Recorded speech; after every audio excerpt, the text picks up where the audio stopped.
We're chatting with former defenseman for the Brooks Bandits and now the captain for Bentley, Charlie Marchand, who's kind enough to join us on Zoom. It's great to catch up with you, Charlie. It's been now a few years since you've donned the navy red and white jersey here in Brooks, now with Bentley and going into your fourth season of hockey. How are things out there right now? Yeah. Well, first of all, thanks for having me. Um, I think you see across the globe and especially North America, kind of all the different sports have been a little bit caught up in the COVID situation, and teams are having to adapt, leagues are having to adapt, things like that. For us specifically, we're usually starting games in kind of that second week of October, whereas now we're lucky enough to be starting kind of near the end of November, with our first game set to be right after American Thanksgiving.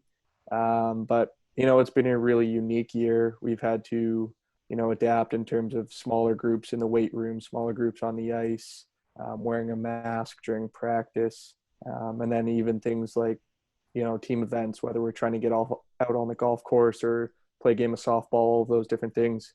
In previous years, you never had to think about.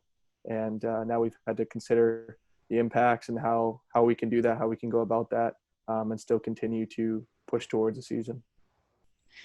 I'm seeing a lot of Bandit alumni that are now down in college, playing college hockey and being named to leadership groups all over the place. And we're seeing different captains, some that were former captains here. And then, of course, yourself, you were named the captain at Bentley this week. What did that mean to you to get the C? Well, I think it all started with my time in Brooks. Even from my rookie year, we had leadership like Madison Dunn, Anthony Paskirk, Lyndon Springer. As a 17-year-old kid, you really have to mature quickly and learn the ropes. And oftentimes I look to guys like that to try and see how they carried themselves, see how they led, not only by example, but who they were as a person, things like that. And as I matured in Brooks, guys like Derek Lodemeyer, Jeff Malott, Jared Cockrell, and then into my last year there, where it was, Nick Berkusik was our captain and some others. And I think you kind of just learn each and every time that leadership is unique to that individual and unique to that team. And for me, when I was in my last year in Brooks, I was lucky enough to be an assistant captain and kind of got to figure out what my leadership style was. And we had a really successful team, which obviously helped. But carrying that into my college career, just wanted to build off of that experience. And I've had some great captains before me here, and ultimately, going to my senior season, it's a really unique year, and a very challenging year. But trying to lead by example, take bits and pieces from all these exceptional leaders that I've played with and played under before, and hopefully, be a successful leader myself and help my team be successful. I got to ask about one of your teammates who also spent some time here in Brooks, and that's, we all called him Bill, but Will Guerin, who played a season for the Bandits. How's he doing? Yeah, he's. I didn't get the chance to play with Will back when he was in Brooks and when I was in Brooks. We were kind of caught a year apart, but he's good. He's a class younger than me, and our two classes get along really well. Great kid. He actually had hip surgery this past season, so it's been quite a recovery process for him. But great kid. We've had a lot of fun together, and hopefully get to have a great season here. Hey, he scored some pretty big goals for us in his 1 year with the team, so he definitely made an impression. So that I'm sure our fans will really appreciate the mention of him.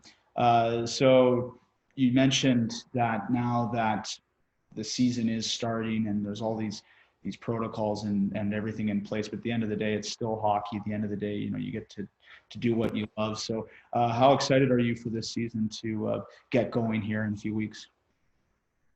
I think there's been so much anticipation for that initial puck drop. It's been 7-8 months since we've really had a game. The last game I played was a series closing game against Canisius.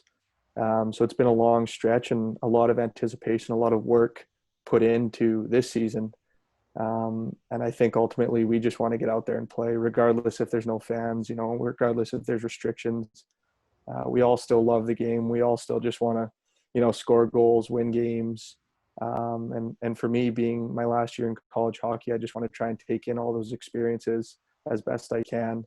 The old cliche of leaving everything out on the ice it holds true for me this year, because you just don't know with so much uncertainty, when could be your last game, when that final buzzer goes. I just want to make sure that, I ended my college career in the way that I'm happy. And ultimately, hopefully that I'll be able to hold a trophy above my head and pass along my teammates. But, it's been so long. I just want to get out there and compete again. We're rooting for you and all of college hockey and all hockey everywhere. We're rooting for everyone to get back to normal, and we can't wait to see what this year, what it means to you, and then how things play out. But once again, really appreciate you taking some time to talk to all of us back here in Brooks, as our fans always, they love all our current players, but they also have this love for all of our former players too. So I'm sure they will really appreciate this. So thanks a lot, Charlie. Yeah, absolutely. Thanks for having me, and best of luck to the Bandits this year, and hopefully chase another national championship.